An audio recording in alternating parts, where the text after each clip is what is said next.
জয়গুরু। আজ পবিত্র শুক্রবার, পরম প্রেমময় শ্রী শ্রী ঠাকুর অনুকূলচন্দ্রের শুভ জন্মবার।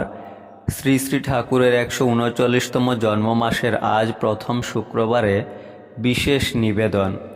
পরম দয়াল পরম প্রেমময় শ্রী শ্রী ঠাকুর অনুকূলচন্দ্র ইংরেজি 1888 সালের 14 সেপ্টেম্বর, বাংলা 1295 সালের 30 ভাদ্র শুক্রবার অধুনা বাংলাদেশের পাবনা জেলার হিমায়তপুর গ্রামে শুভ তাল নবমী তিথিতে ভারতীয় সময় সকাল 7টা 5 জন্মগ্রহণ করেন। শ্রী শ্রী ঠাকুরের অপরূপ রূপের ছটায় আতুর ঘর আলোয় আলোকিত তখন হয়ে উঠেছিল।